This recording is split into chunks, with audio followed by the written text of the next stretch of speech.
Hola, es un placer tenerte aquí. Antes de comenzar, suscríbete al canal y dale like al vídeo. Me llamo Mariana Santos, tengo 35 años, y durante una década viví convencida de que mi matrimonio con Julián era firme como una roca, construido sobre una base de amor, respeto y complicidad. Cada aniversario lo celebrábamos con promesas de eternidad, y cada obstáculo lo enfrentábamos tomados de la mano, o eso creía yo. Me enorgullecía de nuestra historia, de cómo habíamos empezado con poco y juntos habíamos levantado una vida decente, sin lujos, pero llena de cariño. Nunca sospeché que detrás de su sonrisa existía otra verdad, algo que permanecía oculto bajo años de convivencia. La rutina, las risas, los desayunos en domingo, todo parecía parte de un amor verdadero. Hasta que un día, una frase dicha a espaldas mías rompió todo el espejismo. Vivíamos en una casa que yo había heredado de mis padres, una propiedad antigua pero llena de recuerdos, con jardines cuidados por mí misma y paredes que todavía guardaban el eco de sus voces. Nunca imaginé que esa casa, ese lugar sagrado que me había visto crecer, se convertiría en el centro de una codicia silenciosa. Julián decía amarla tanto como yo, hablaba de hacer arreglos, de ampliarla, de protegerla. Pero ahora comprendo que cada palabra suya escondía una intención fría, cada caricia al muro era cálculo, cada «te quiero» un paso más en su estrategia. Y mientras yo me aferraba al pasado con ternura, él ya planeaba arrebatármelo todo sin remordimiento. La relación con mi suegra, doña Elvira, siempre fue una lucha invisible, una guerra sin gritos pero con veneno en cada gesto. Ella me miraba con desprecio velado, sonriendo solo cuando Julián estaba presente, fingiendo afecto que jamás existió. Me hacía comentarios sutiles sobre mi cuerpo, sobre cómo las mujeres deben saber conservar a un hombre. Yo tragaba cada palabra, cada indirecta, por amor a él, por no crear conflictos. Pensé que con el tiempo me aceptaría, pero no sabía que ya me odiaba desde el primer día, simplemente por ser la dueña de todo lo que ella quería para su hijo. Una tarde, mientras limpiaba la sala y cantaba bajito para distraerme, escuché voces apagadas desde la cocina. Pensé que era la televisión, pero luego reconocí claramente la voz de Julián, hablando por teléfono con tono cortante. Mi cuerpo se tensó instintivamente, porque ese no era el tono que usaba conmigo.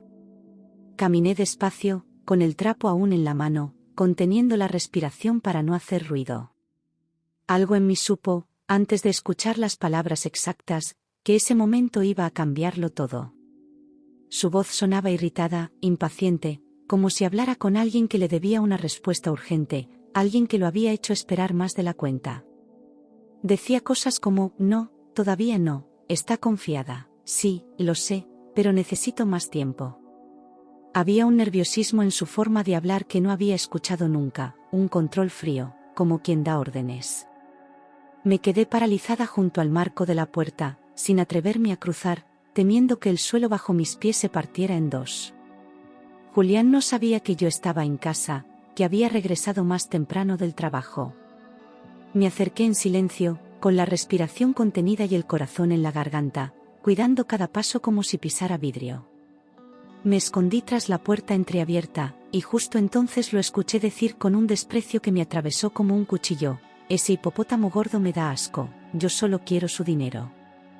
La frase cayó como un disparo en mis oídos, brutal, sin anestesia, sin compasión.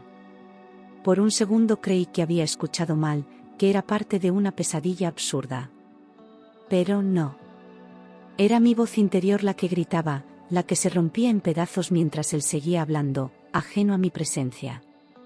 Mi corazón dejó de latir por un segundo, congelado por la certeza que me atravesó con violencia. Hablaba de mí. No había duda, ni confusión. Era mi cuerpo al que insultaba, era mi amor lo que despreciaba, y era la herencia de mis padres lo que codiciaba. Sentí un frío recorrer mi espalda, una náusea que subía desde el estómago, un temblor en las manos imposible de controlar. Todo lo que había creído durante 10 años se derrumbaba con esas palabras. Y aún quedaba más por escuchar. Sentí que mis piernas temblaban, que el aire se me iba, pero me obligué a no moverme, a quedarme quieta, porque necesitaba entenderlo todo, saber hasta dónde llegaba su traición. No podía permitirme una reacción impulsiva. No, ahora. Me quedé oculta en la sombra, deseando que mis oídos fallaran, pero sabiendo que la verdad ya se había abierto paso. Quería escapar, pero algo más fuerte me anclaba al suelo, el instinto de proteger lo que era mío. Julián no me iba a destruir sin antes mostrarme quién era realmente. Mi suegra respondió al otro lado de la línea con voz seca, directa, como si este tipo de conversaciones ya fuera habitual entre ellos. Pues apúrala, Julián, dijo sin titubeos, haz que te firme todo de buena gana y luego ya verás qué haces con ella. Su frase me dejó sin aire. Ella también estaba detrás de todo, ella también me odiaba lo suficiente como para planear mi caída con su propio hijo. Nunca me quiso, nunca aceptó mi presencia, solo esperó el momento oportuno para quitarme del medio. Julián rió con una frialdad que no le conocía, con una voz ajena a la del hombre que decía amarme cada noche. Déjame trabajarla. Ella cree que soy un santo, dijo con cinismo, como si todo fuera un juego, una farsa que él manejaba a la perfección. Esa risa fue peor que los insultos. Fue la confirmación de que cada gesto de ternura, cada beso, cada abrazo, eran parte de una estrategia calculada. Él no me amaba. Nunca lo hizo. Solo me toleró hasta que el dinero estuviera a su alcance. Tragué en seco. Nadie me había humillado así en toda mi vida, ni siquiera en los peores momentos de mi infancia. No era solo el dolor de la traición lo que sentía, era el asco de haber compartido mi alma, mi cama, mi historia con alguien que me despreciaba en secreto. Me llevé la mano al pecho, intentando detener los latidos acelerados, como si pudiera contener el derrumbe emocional. Pero no lloré. No, aún. Algo dentro de mí, herido pero firme, empezó a levantarse lentamente. Porque entendí que el llanto podía esperar, pero la verdad, no.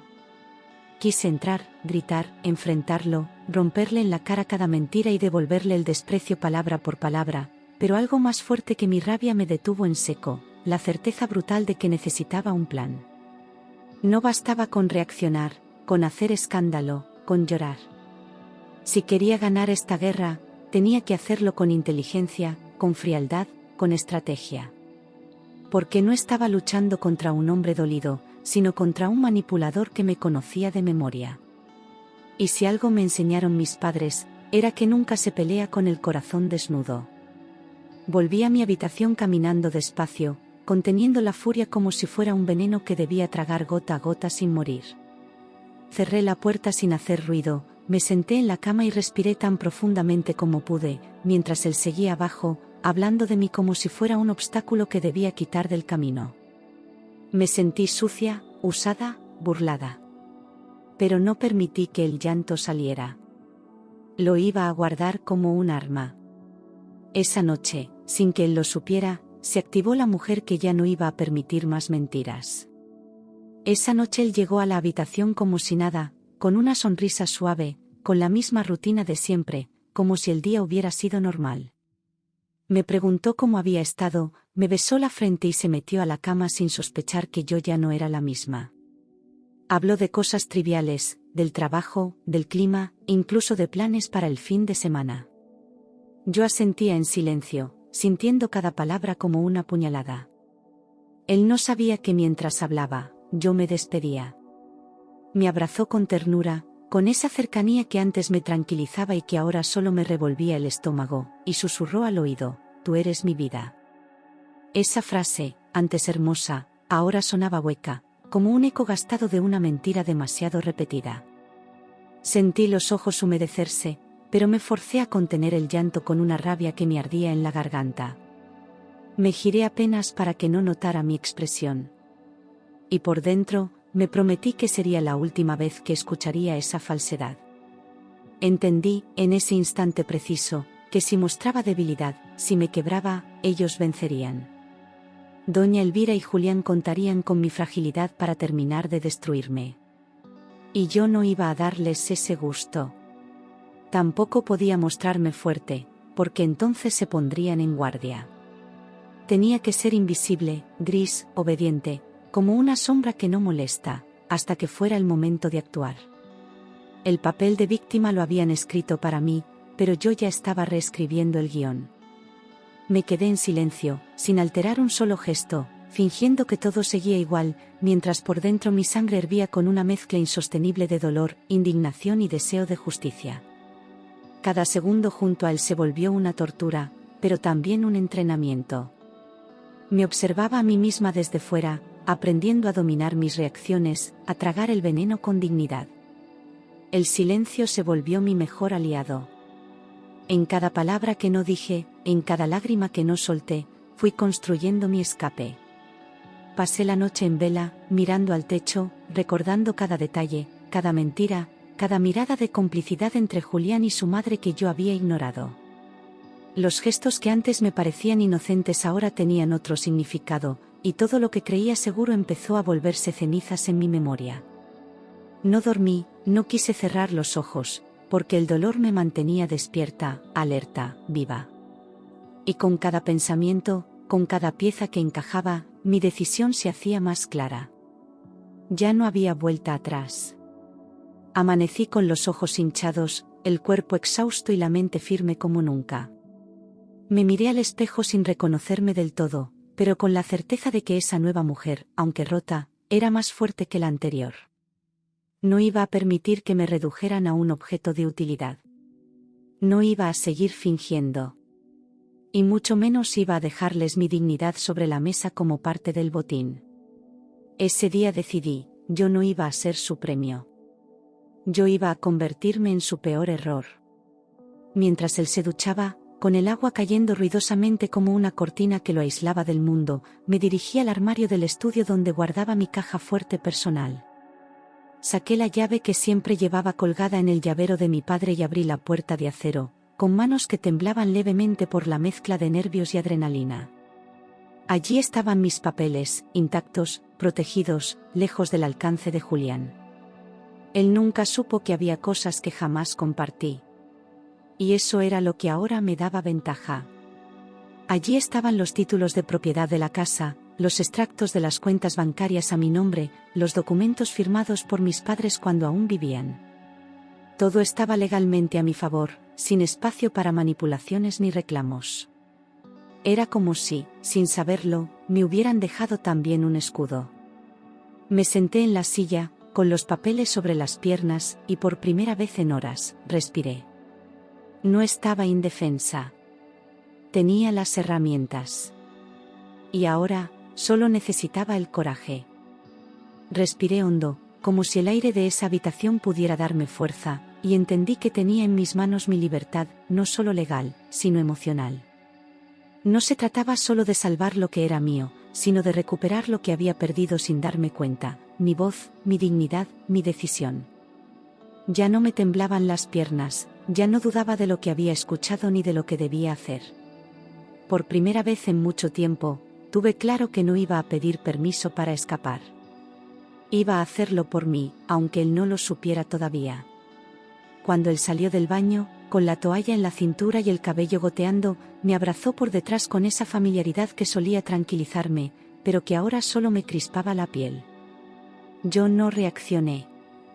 Apenas murmuré, voy a salir un momento, con un tono tan neutro que no levantó sospechas. Su cuerpo contra el mío ya no me decía nada, y mi voz ya no temblaba. Me limité a tomar mi bolso, mirar hacia adelante y salir, sabiendo que la próxima vez que cruzara esa puerta, no sería para volver. Ni siquiera preguntó a dónde iba. No le importaba. Estaba tan confiado, tan seguro de que me tenía dominada, que ni se molestó en mirar la hora o en cuestionar mi actitud. Su desinterés fue casi un regalo, una última confirmación de que yo no existía para él como persona. Solo como recurso. Salí de esa casa con pasos firmes y el alma contenida, decidida a dar el primer golpe sin que él siquiera supiera que estaba en juego. Fui directamente a la inmobiliaria que mi padre siempre recomendaba, una pequeña oficina de fachada modesta pero con una reputación impecable. Él siempre decía que, si algo pasa, ve con los que conocen tu historia, y yo, aferrándome a esa memoria, crucé esa puerta con el corazón apretado. El agente me recibió con una expresión de sorpresa, pero también de preocupación al ver mi rostro. No tuve que explicar mucho. Con solo verme, supo que algo grave me había traído hasta ahí. Me atendió con gentileza, preguntándome si quería agua, si estaba bien, pero yo solo le pedí una cosa, que pusiera mi casa en venta de inmediato, sin decírselo a nadie. Él parpadeó, dudó unos segundos, y luego asintió, comprendiendo que no era momento para consejos. Me pidió los documentos, los revisó con rapidez, y en pocos minutos empezó el trámite. Sentí un nudo en la garganta mientras firmaba papeles con mi apellido de soltera. Era como firmar una despedida. Él intentó convencerme de esperar, de pensarlo bien, de no actuar impulsivamente, pero mi decisión ya no tenía marcha atrás. No era rabia, era lucidez. No había espacio para dudas cuando la mentira te destruye desde adentro. Le agradecí su preocupación, pero le dejé claro que no estaba huyendo, estaba eligiendo. Y que cada minuto que me quedara en esa casa, era un minuto más que le regalaba a alguien que no lo merecía. Para mi sorpresa, apareció un comprador interesado en cuestión de horas, un inversionista que conocía la zona y ofrecía 5,4 millones en efectivo por la propiedad. Era más de lo que imaginaba, y aunque en otro momento habría dudado, ahora lo vi como una señal. El destino me estaba dando la oportunidad de cerrar el capítulo sin dejar puertas abiertas. El agente me miró como esperando una reacción, pero yo solo asentí, con la determinación intacta. No necesitaba tiempo. Necesitaba salir. Firmé los papeles con las manos temblando, pero con el alma firme como una muralla. Con cada firma, cortaba un lazo, rompía una promesa falsa, me arrancaba de una vida que había sido mía solo en apariencia. No, lloré. Ya no. Porque en ese acto legal y silencioso, estaba tomando control de mi historia. Y en mi cabeza solo repetía una frase: no le voy a dar el gusto de destruirme. Después fui al banco, sin detenerme, sin mirar atrás, como si el aire mismo me empujara a seguir con ese impulso irreversible. Pedí vaciar todas mis cuentas personales, las que él no conocía, las que jamás compartí. El gerente me reconoció, me saludó con cortesía, y luego bajó la voz al ver mi expresión. No hubo preguntas. Solo procedimientos. Y cuando me entregaron el comprobante, supe que había recuperado lo que era mío. No dejé ni un centavo. Cerré cada cuenta con la frialdad de quien ha dejado de esperar justicia y ha decidido hacerla por sus propios medios. Ese dinero era fruto de años de trabajo, de herencias que cuidé como si fueran promesas de mis padres, y no iba a permitir que terminara en manos de alguien que solo me usó. Cuando salí del banco, sentí el peso del pasado soltarse, como si por fin pudiera caminar sin cadenas. Me dije a mí misma que ese era el principio de todo lo que vendría. Regresé a casa justo antes de que Julián volviera del trabajo, aún con los papeles guardados en el fondo de mi bolso, como un secreto caliente contra mi pecho. Entré como si nada, saludé con una sonrisa tenue, y me encerré en el baño unos minutos para recomponerme. Sabía que tenía que actuar con la misma naturalidad de siempre. No podía permitir que ni una grieta en mi voz delatara lo que estaba a punto de hacer. Cada gesto tenía que ser perfecto. Él ni sospechaba que ese sería nuestro último día bajo el mismo techo. Me contó su rutina diaria con la misma confianza de siempre, se quejó del tráfico y de un cliente difícil, y yo asentía, como si todavía me importara. Lo observaba hablar, gesticular, servirse agua, como si fuera un extraño que acababa de entrar en mi cocina. Esa noche ya no lo miraba con dolor, sino con distancia. Sabía que al amanecer, ese capítulo estaría cerrado para siempre. Le preparé la cena como cada noche, con la misma receta de siempre, esa que él decía que era su favorita, y me senté frente a él sin tocar el plato. Lo observaba comer, con la boca llena y la mirada distraída, como si nada hubiera pasado, como si todo estuviera en orden. En su rostro ya no veía al hombre que una vez amé, sino a un desconocido que se disfrazó de compañero durante años. Yo no era su esposa. Yo era su blanco, su plan. Y él ya no era mi marido. Era mi enemigo. Esa noche, esperé a que se durmiera profundamente, como hacía siempre, con un brazo lanzado sobre mi costado y los labios semiabiertos en una respiración pesada. Conté los minutos en silencio, miré el reloj varias veces, hasta que supe con certeza que estaba completamente perdido en el sueño. Me deslicé fuera de la cama sin hacer ruido, como una sombra acostumbrada a moverse sin ser vista. Todo estaba calculado. No había margen para errores. Cuando su respiración se volvió más lenta y profunda, abrí mi armario y comencé a guardar mis cosas, eligiendo solo lo esencial, lo verdaderamente mío. No iba a llevar recuerdos ni objetos compartidos, solo lo necesario para empezar de nuevo. Cada prenda que doblaba era una despedida silenciosa de una versión de mí misma que ya no existía. No estaba escapando por miedo, sino saliendo con dignidad. Me movía rápido, pero sin perder el control. No llevé mucho.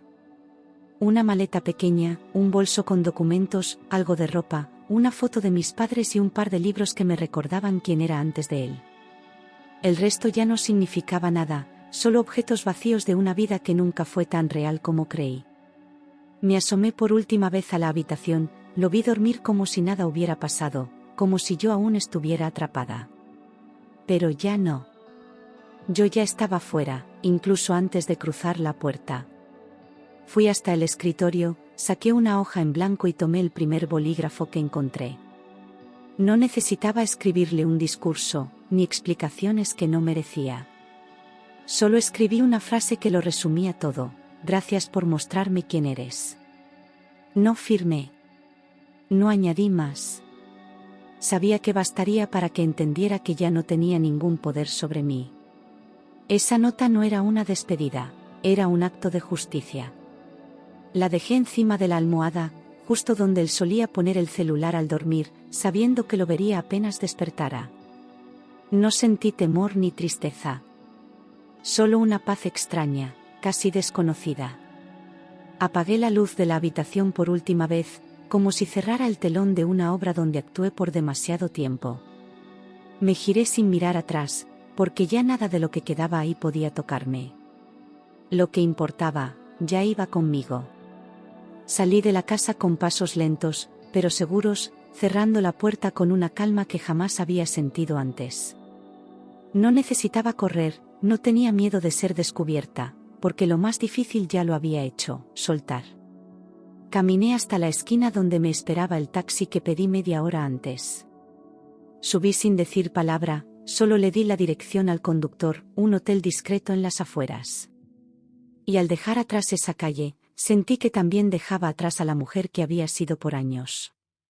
Tomé un taxi hasta un hotel pequeño en las afueras, un lugar discreto, sin lujos, pero limpio y silencioso, donde nadie me conocía ni hacía preguntas. El recepcionista me entregó la llave con una sonrisa tímida, y al cerrar la puerta de esa habitación, sentí por fin que podía soltar todo lo que me había estado conteniendo. Dejé la maleta a un lado, me senté en la cama y respiré profundo. El silencio me envolvió como un abrazo. Estaba a salvo, por primera vez en años. Allí, finalmente, pude llorar todo lo que había contenido, sin miedo a ser escuchada, sin tener que fingir fortaleza. Lloré con el cuerpo entero, con la garganta cerrada, como quien expulsa algo podrido que llevaba dentro desde hace tiempo. No era solo tristeza, era rabia, vergüenza, desilusión. Cada lágrima llevaba una promesa rota, una palabra falsa, una caricia vacía. Y aunque dolía, también liberaba. No lloré solo por el insulto, aunque ese hipopótamo aún me ardía en lo más profundo del alma. Lloré por cada vez que me callé para no incomodar, por cada noche en que me sentí sola en esa casa llena de apariencias. Lloré por haber creído en un amor que nunca fue real, por haber confiado en quien me usó como un medio. Me vi a mí misma con compasión, no como víctima, sino como alguien que por fin se despertó. Y ese llanto no era debilidad, era mi renacimiento. Mientras yo intentaba respirar entre sollozos, Julián despertaba en nuestra antigua casa, aún con la costumbre de buscarme con el brazo al otro lado de la cama. Al no encontrarme, abrió los ojos, confuso, todavía atrapado entre el sueño y la realidad. Se incorporó, murmuró mi nombre, y entonces vio la nota sobre la almohada. La tomó, la leyó, y su primera reacción fue reír. Una risa sarcástica, incrédula. Pensó que era una exageración mía. Un berrinche. Pero cuando notó mi ausencia real, cuando fue al baño y no encontró mis cosas, algo en su rostro cambió.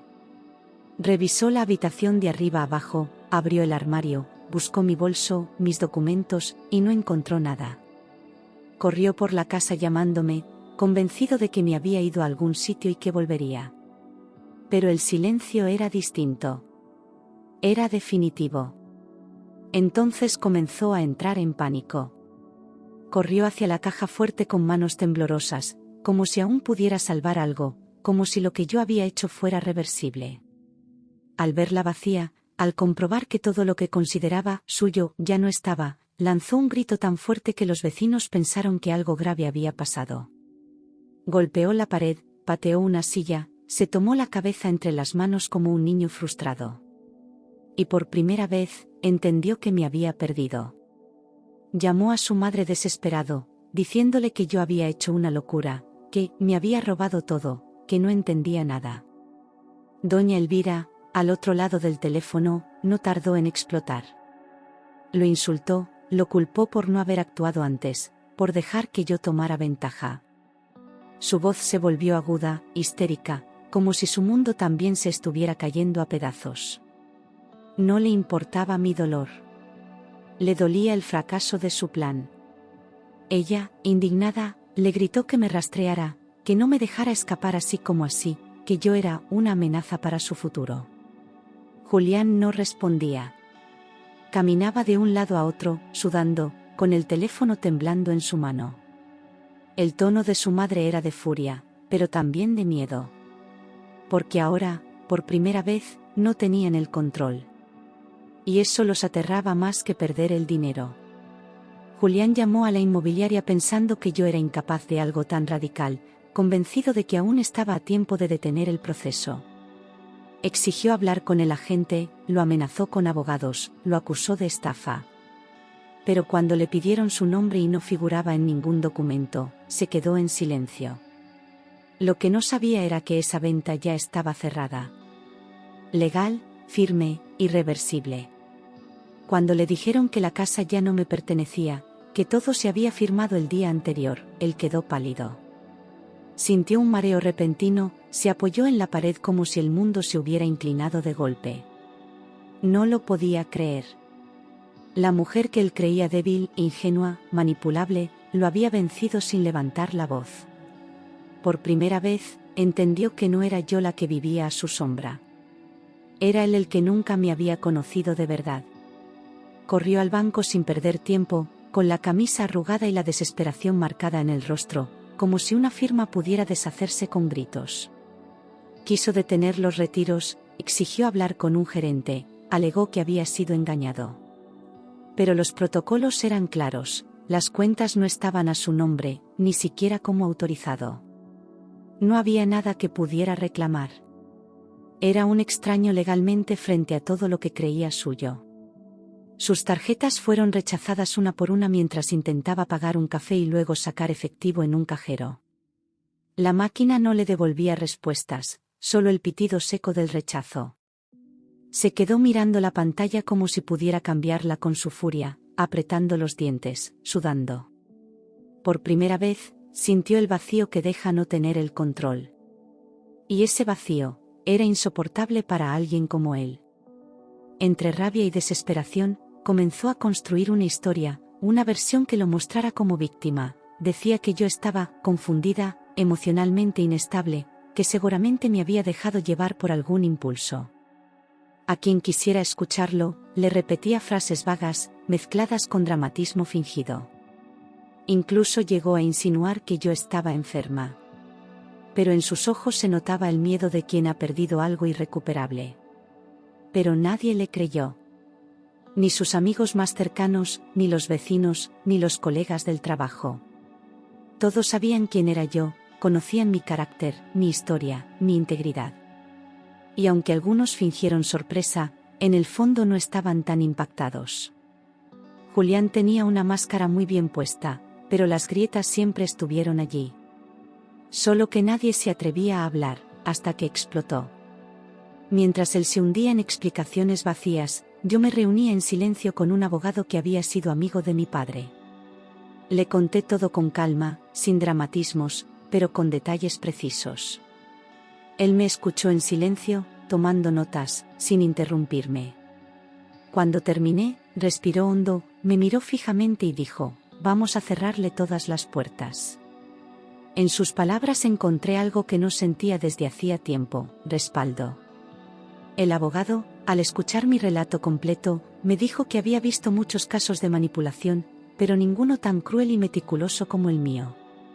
Me aseguró que no permitiría que Julián encontrara una sola grieta para atacarme legalmente. Trabajó con rapidez, con rigor, revisando cada documento, cada movimiento que yo había hecho. Me sentí protegida, acompañada. Ya no estaba sola en esa batalla. Preparó todos los documentos con una eficacia que me sorprendió, cuidando cada cláusula, anticipando cada posible intento de sabotaje. Me explicó mis derechos, me mostró las opciones y no dejó espacio para dudas. Con cada firma que estampaba, sentía que recuperaba un trozo de mí misma. Él no solo estaba preparando un divorcio. Estaba blindándome del pasado. Estaba ayudándome a cerrar un ciclo sin dejar heridas abiertas. También me pidió que cambiara mi número de teléfono, mi dirección, y cualquier información que Julián pudiera utilizar para rastrearme. Me ayudó a abrir nuevas cuentas, a registrar mis datos en una base legal protegida. Me explicó que un hombre como él no aceptaría la derrota fácilmente. Y tenía razón. No bastaba con escapar. Había que desaparecer de su mapa emocional y práctico. Solo así estaría verdaderamente libre. Esa noche, por primera vez en años, dormí sin miedo. No hubo sobresaltos, ni pesadillas, ni esa ansiedad que me acompañaba cada vez que escuchaba la llave en la puerta. El silencio de la habitación era distinto al de mi antigua casa. No era tenso ni pesado. Era un silencio limpio, que envolvía.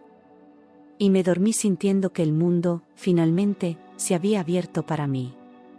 Al día siguiente, mi abogado le envió a Julián la notificación oficial de divorcio, con todos los términos detallados, sin espacios para negociaciones. Fue un golpe directo, preciso, sin advertencias ni suavidad. Ya no había lugar para súplicas ni segundas oportunidades. Era una ruptura legal, emocional y definitiva. Y esta vez, no iba a volver atrás.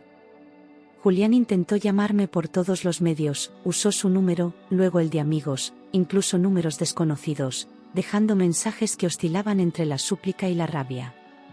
Pero yo no contesté ninguno. Escuchaba los tonos sonar y luego el silencio, como si el eco de su impotencia me confirmara que había hecho lo correcto. Yo ya no era esa mujer que esperaba una explicación. Era otra. Y esa otra ya no escuchaba. Cuando él se dio cuenta de que no podía contactarme, que sus llamadas caían en vacío y sus mensajes no eran leídos, empezó a perder los nervios. Rompió cosas en su departamento, gritó, culpó al mundo entero por su desgracia.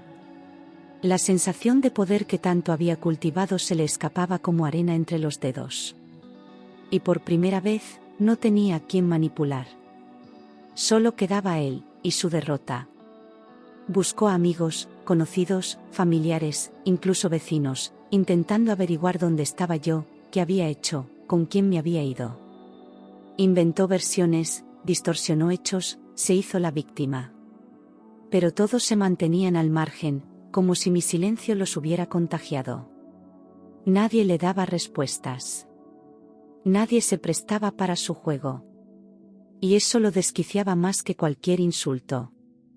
Pero yo ya no pertenecía a su mundo. Había cortado cada hilo, cada atajo, cada punto de contacto que él pudiera usar para volver a mí. No era un escape temporal. Era una decisión vital. Mi vida anterior había quedado atrás como una casa en ruinas que se deja para siempre. Lo que venía no era fácil, pero era mío. Y nadie más lo iba a contaminar. Días después, recibí un mensaje desde un número desconocido. Era breve, casi patético. ¿Podemos hablar? Te juro que puedo cambiar. No había nombre, pero no lo necesitaba. Esa forma de pedir, esa mezcla de culpa fingida y promesas vacías era inconfundible. No sentí rabia ni dolor al leerlo. Solo cansancio. Y una certeza absoluta, él no tenía nada más que ofrecerme. Lo borré sin leer más. Porque no se negocia con quien te ve como un objeto, con quien reduce tu valor a lo que puedes darle. No había disculpa posible. No había versión de su arrepentimiento que pudiera reconstruir lo que él mismo había destruido. Borrar ese mensaje fue un acto de amor propio. Una puerta que cerré desde dentro, sin ruido, sin drama. Con la fuerza del silencio. Compré un pequeño departamento en otra ciudad, lejos de todo lo que me recordaba a él, a su madre, a esa casa que ya no era un hogar. Era un lugar modesto, con paredes vacías y luz natural, donde cada rincón era un lienzo en blanco. No necesitaba mucho. Solo paz, y espacio para volver a encontrarme. Cada caja que desembalaba era un paso más lejos de la mujer que un día fui por él. Y mientras miraba por la ventana mi nuevo comienzo, entendí algo con una claridad que me estremeció. A veces, perderlo todo es la única forma de recuperarte a ti misma. No fue venganza lo que me movió. Fue dignidad. Lo que comenzó con una traición terminó siendo una liberación. Y esa mujer rota, esa que lloró sola en un hotel, ahora sabía quién era. Y ya no iba a olvidarlo nunca más. Meses después, mi reflejo ya no me asustaba. Había recuperado la calma en los gestos, la firmeza en la mirada y una serenidad que solo se gana después de haber cruzado el infierno con los pies descalzos. Aprendí a reír sin miedo, a dormir sin sobresaltos, a caminar por la calle sin sentir que alguien podía quitarme lo que era mío. Lo había perdido todo, sí, pero lo que recuperé tenía un valor que ningún banco podía guardar. Me recuperé a mí misma. Volví a trabajar en lo que amaba, retomé proyectos olvidados, hice nuevas amistades sin sentir la necesidad de justificar quién era o de dónde venía. Nadie me preguntaba por él, y eso me aliviaba. Me convertí en una mujer que hablaba de su pasado con voz firme, sin temblar. A veces, al contar mi historia, notaba cómo otras mujeres se callaban y me miraban distinto. Como si supieran exactamente de qué hablaba, aunque nunca lo dijeran. Un día, mientras organizaba cajas en el nuevo departamento, encontré una foto antigua de Julián. No la rompí. Tampoco la guardé. La miré por unos segundos, en silencio, y luego la dejé sobre la mesa. Era solo eso, papel. Ya no tenía peso, ya no provocaba rabia ni tristeza. Era el recuerdo de una mentira que me hizo abrir los ojos. Y eso, de algún modo, también merecía ser reconocido, para luego ser soltado. Doña Elvira intentó contactarme una vez. Me mandó una carta llena de veneno pasivo, disfrazado de consejos maternales. Me decía que Julián estaba destrozado, que los hombres a veces cometen errores y que una mujer como yo debía saber perdonar. No respondí. No rompí la carta, pero la dejé en un cajón que ya no abro. Porque no se responde al veneno con palabras. Se responde con silencio y distancia. Una mañana cualquiera, me crucé con una mujer que había sido vecina nuestra. Me abrazó con fuerza, sin decir nada al principio, y después me susurró: gracias por irte. Gracias por mostrar que se puede. Me emocioné, pero no lloré. Esa frase me acompañó todo el día, como un eco suave. No solo me había liberado yo. De algún modo, también había abierto una puerta para otras que aún no se atrevían. Julián siguió buscándome durante un tiempo, según supe por terceros. Cambiaba de estrategia, a veces rogaba, otras amenazaba, otras se hacía el enfermo. Nunca volvió a encontrarme. Porque quien desaparece con dignidad no deja rastros. Y porque yo ya no vivía en el mismo mapa, ni en el mismo cuerpo, ni en la misma historia. El capítulo donde él existía, había sido arrancado de raíz. Mi abogado cerró el proceso sin complicaciones. Me llamó solo para felicitarme por haber tenido el valor que muchas no tienen. Me dijo que ojalá más mujeres supieran reconocer el momento exacto en que dejar de amar, también es salvarse. Colgué la llamada con una sonrisa pequeña, de esas que no se ven, pero que se sienten como una caricia al alma. No necesitaba más validación. Yo sabía quién era. Y eso bastaba. En mi nueva vida, aprendí a celebrar las pequeñas cosas, el café caliente por la mañana, un libro bien escrito, el silencio que no pesa.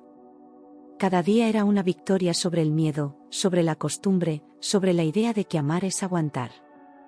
Amar, ahora lo sabía, empieza por una misma. Y si eso lo aprendí en medio del dolor, entonces el dolor no fue en vano. No volví a enamorarme aún. No porque tuviera miedo, sino porque ya no tengo prisa. El amor no es un premio ni una necesidad. Es una elección. Y la próxima vez que elija, no será desde la carencia. Será desde la plenitud. Porque ahora sé que la soledad no mata. Lo que mata, es vivir al lado de alguien que te apaga. Y así terminó mi historia con Julián. No como una tragedia, sino como una resurrección. No con un adiós lleno de llanto, sino con un hasta nunca, envuelto en libertad. Él creyó que me rompía. Pero lo que hizo fue empujarme al borde, y yo, en lugar de caer, aprendí a volar.